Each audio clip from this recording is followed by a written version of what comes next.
Picture this: a prince who gave up a crown for freedom, traded royal duties for Hollywood deals, and turned family secrets into best-selling gold. But now, as his father battles health issues and time runs short, Prince Harry faces the ultimate question: was the price of breaking free worth losing his family forever? Welcome back to Meghan and Harry Tales. I'm your host, Adrian, and today we're diving into the crossroads that could define Harry's legacy. Will he choose the millions, or will he choose his family? Because, according to royal experts, he can't have both anymore. Let's set the scene. It's been over 4 years since Harry and Meghan made their shocking exit from royal duties in 2020, and the cracks in the House of Windsor have only widened. But with King Charles facing health challenges, royal experts are saying there's a narrow window of opportunity for reconciliation if Harry is willing to make the ultimate sacrifice. To understand where we are today, we need to go back to January 2020. Remember that bombshell announcement? Harry and Meghan wanted to become financially independent while still supporting the Queen.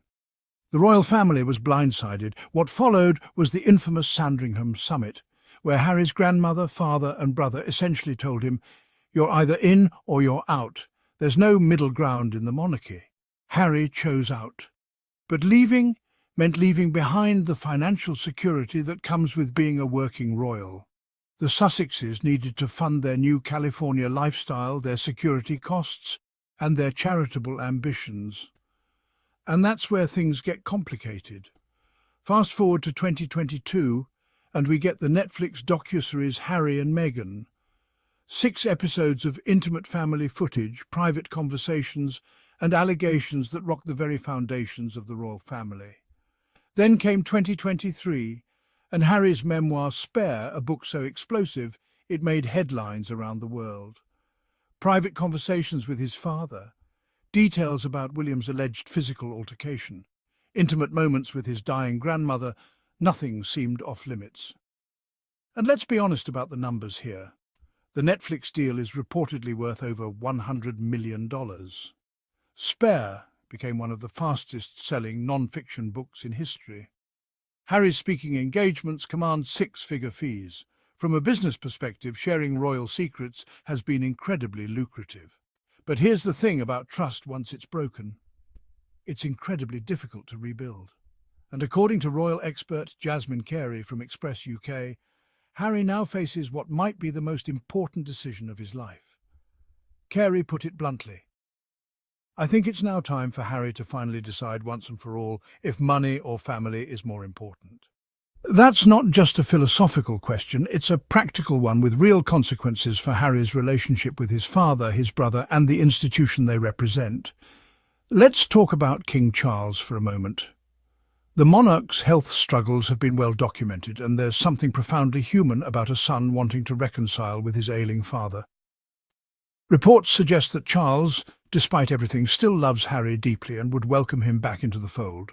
But the king is also the head of an institution that's existed for over 1,000 years.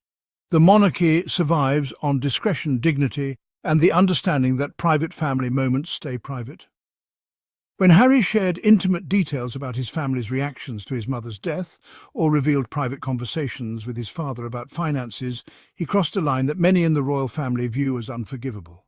Prince William's position is reportedly even harder. The future king has children of his own now, and sources close to him suggest he's deeply concerned about what private family moments Harry might share next. Could we see stories about his children's reactions to their uncle's departure? Private conversations between the brothers? William allegedly feels he can't trust Harry with sensitive family information anymore. And here's where it gets really interesting. Meghan and Harry have just renewed their Netflix deal. The streaming giant didn't pay $100 million for cooking shows and polo documentaries. They want content that generates headlines, drives subscriptions, and creates cultural conversations. What does that better than royal revelations? This puts Harry in an impossible position. He's contractually obligated to produce content for Netflix. His Archewell Foundation needs funding.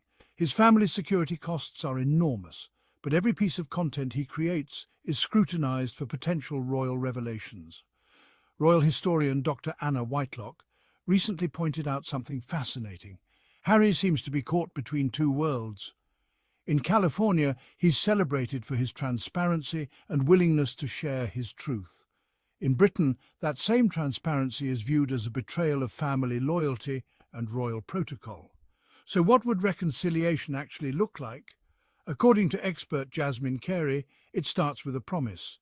If Harry is serious about reconciliation, he needs to fully prove that no matter what money he is offered, he will not expose intimate family moments again, whether that be in a book, on a series, or in a documentary. Think about what that means practically. Harry would essentially have to guarantee that his lucrative content deals won't include royal family content. He'd need to find ways to fulfill his Netflix obligations without mining his royal connections. He'd have to turn down potentially massive book deals for future memoirs. But would that even be enough? Some royal commentators argue that the damage is already done. The revelations in Spare about private conversations between Harry and his father, the allegations about Camilla's media relationships, the details about William's supposed temper, these can't be unsaid.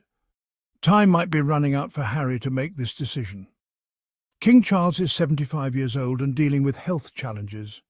The window for meaningful reconciliation between father and son might not stay open indefinitely, and with each passing month that Harry remains estranged from his family, the gap becomes harder to bridge. There's also the question of Meghan's role in all this. She's been notably absent from any reconciliation discussions, and reports suggest she has little interest in re-engaging with the royal family after her experiences as a working royal. Could Harry reconcile with his family while maintaining his marriage? Or would choosing family over financial independence create tensions at home? Let's consider the broader implications here. If Harry chooses reconciliation over continued monetization of his royal connections, what does that mean for the content industry's relationship with the royal family? Would it signal that family loyalty ultimately trumps financial opportunity? Or would it suggest that the royal family's soft power is still strong enough to influence global media decisions? From Meghan's perspective, this decision might feel like a step backward. She and Harry have built a brand around authenticity, speaking their truth and challenging traditional institutions. Agreeing to never again share intimate family moments could feel like accepting the very system of secrecy and protocol that they originally rebelled against. But here's something interesting to consider. Harry's children, Archie and Lilibet, are growing up with no relationship with their royal grandfather or uncle. As they get older, they might have questions about why they don't know their British family. Harry's decision about reconciliation isn't just about him, it's about the next generation of the family. Royal expert Penny Junor recently made an intriguing point. The royal family has survived scandals before by eventually welcoming back the black sheep. The Duke of Windsor, Princess Margaret during her rebellious years, even Prince Andrew. Until recently, the institution has a history of forgiveness when family members show genuine contrition and commitment to change. But Harry's situation might be unprecedented. Previous royal rebels didn't have global media platforms or multi-million-dollar content deals. They couldn't reach millions of people with intimate family revelations. Harry's potential for ongoing damage to royal privacy is arguably greater than any previous family member. So what's Harry's best move here? If we look at it purely strategically, the expert advice seems sound. A genuine commitment to family privacy, even at financial cost, might be the only way back into the royal fold. But it would require Harry to essentially give up his most valuable commodity, his insider knowledge of royal life. There's also the question of public opinion. Recent polls suggest that while Harry remains personally popular, many British people feel he's prioritised money over family loyalty. A genuine gesture toward reconciliation might help repair his reputation in the UK, even if it costs him financially. But American audiences, who make up a significant portion of Harry's commercial appeal, might view such a move differently. They've embraced his narrative of breaking free from an outdated institution and speaking his truth. Would they continue to support a Harry who's chosen family diplomacy over transparency? As we wrap up today's episode, I want to leave you with this thought. Harry's decision represents more than just a family dispute. It's a test of whether traditional institutions like the monarchy can adapt to the age of global media and personal branding, or whether the old rules of discretion and loyalty still hold power. The clock is ticking. King Charles's health situation adds urgency to the decision. Prince William's position as future king means the window for brotherly reconciliation might be narrowing. And with each content deal Harry signs, each appearance he makes, each story he tells, the path back to his family might become more difficult. Jasmine Carey's advice is simple but profound. Harry must choose between money and family. But as we've explored today, that choice carries implications far beyond Harry's personal life. It could reshape how we think about royal privacy, family loyalty, and the price of financial independence in the modern world.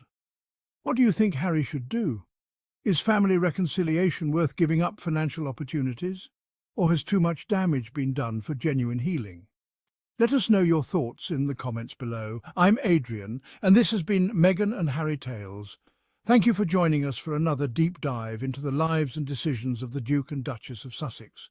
Don't forget to subscribe and hit that notification bell so you never miss an episode. Until next time, keep following the royal drama that continues to captivate the world.